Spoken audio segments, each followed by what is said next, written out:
This is Aaron Unleashed, and today I'm going to be doing a whole overview of the Nexus One.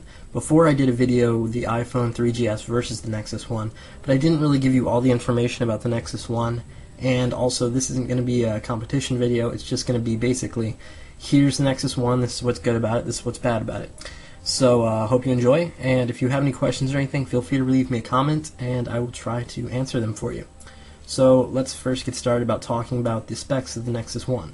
The Nexus One does have a very nice screen. It's 3.7 inches and it has the ability to use the 800 by 480 pixel resolution. So it's a very clean, crisp screen that works really well. It weighs only 130 grams, which is very light. It's one of the lightest phones I've ever used, and I really like it.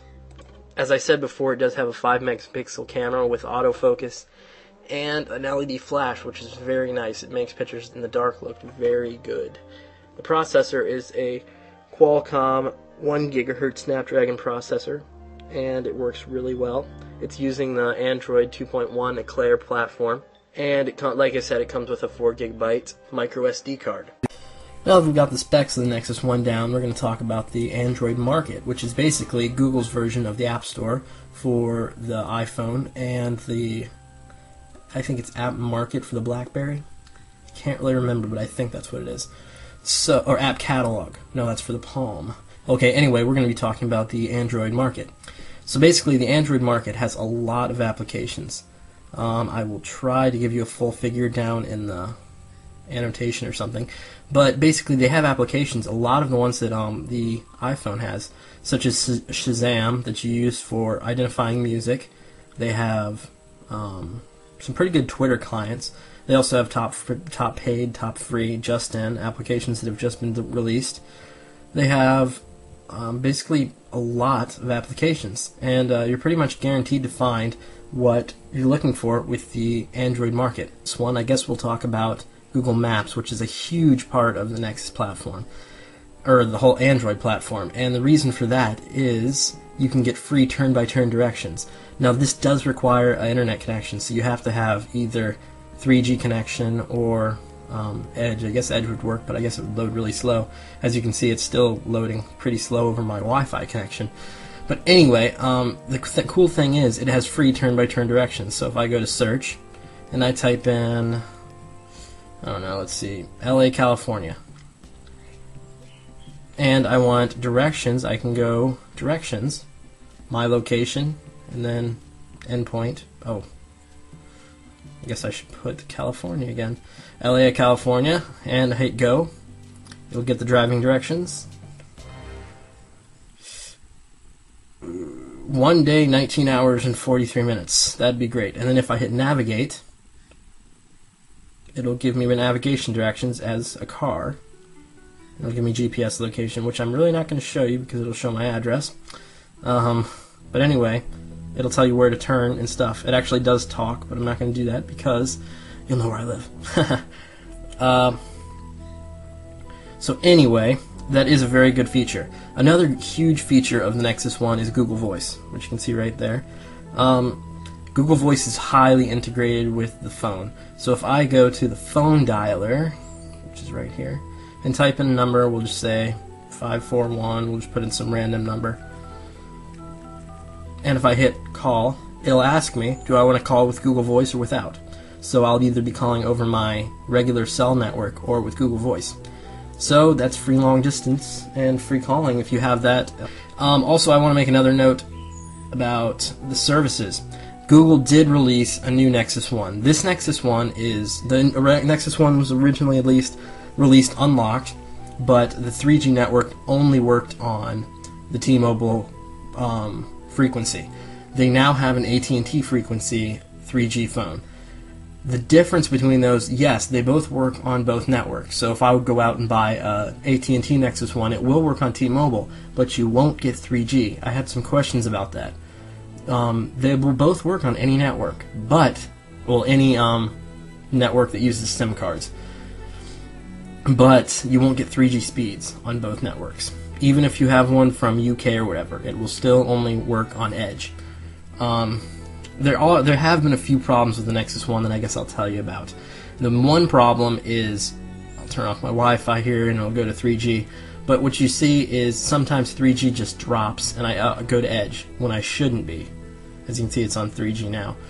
And I don't want to do a speed test because T-Mobile's 3G is not too good, so all the people with AT&T will be laughing about me. And the other problem is the touch screen.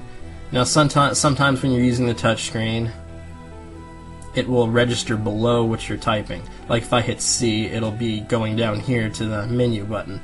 But actually it's not really doing that for me anymore, so I think that I've solved that problem. Alright, so we're going to talk about the taking apart the phone real quick. So as you can see, it's made by Google and HTC, manufactured by HTC. So if we take off the back, you can see we have the battery here, which is a huge battery. I think it's one of the biggest batteries in cell phones. And it lasts pretty long. Then we have this is where your SIM card goes, and this is where your micro SD card goes. When you get the phone, it'll come with a 4 gig micro SD card.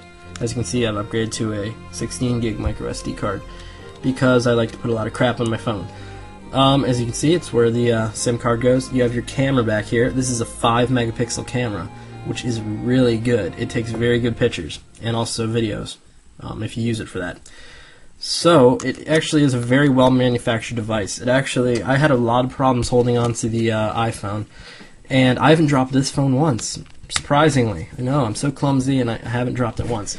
Alright, so now we're here with the phone loaded, and as you can see I have this awesome wallpaper that I found in background, so we'll change it to a live wallpaper just so you guys can see what they look like, because I'm sure you've seen other videos about them, but you haven't seen mine. Anyway, so we'll check out the Nexus. This is what comes loaded default when you start your phone, after you get a fresh install. So as you can see, it touches, and that's kind of cool. It interacts with you as you use the phone. You can use it over here, but it's crowded, so we're not going to do that. So let's check out another wallpaper. And it also comes loaded with other wallpapers that aren't live, but the live ones are pretty cool. And you can also, oh, I haven't seen this, Maps live wallpaper. And again, that shows where I'm located. So I'm not going to use that, but that is kind of cool. They have a Maps wallpaper. You can also download other live wallpapers from Android Market. But this is kind of cool. I'm going to change mine back now. As you can see, you can add shortcuts, widgets, folders, and wallpapers. And here's this cool slide effect. It's 3D. You can see them going back into the background, maybe. One thing I really like about the Android platform is its ability to let you choose what you want to use. Now, instead of just making me use the default browser, if I wanted to, I could choose to use Opera. Not sure what it's called, but anyway, we'll load that and I'll show you. I have the freedom to use that if I want. They'll also be coming out with Firefox for Android. And there's also other browsers like Dolphin and stuff like that. We have Pandora, of course, because every platform has that. So many of the applications that you need on your other phones will be available here. So we'll take a look at the camera. As you can see, it's pretty much the same as any camera. Has the video capture ability, and it has the ability to take pictures. Now I'll probably insert a picture that I took with this camera just to show you what it looks like. There's a picture. You probably can't see it too well, but it does look very nice, and I will show you a picture of it, or show you on there. Now it comes with Gmail installed defaultly, and it also comes with a mail application. It comes with the default messaging application, which is pretty limited, but you can't. But then again, you also can go to the market and get other applications such as HandSent SMS, Chomp SMS. You can also download a application called PDANet and share your 3G connection with your computer, which is very nice.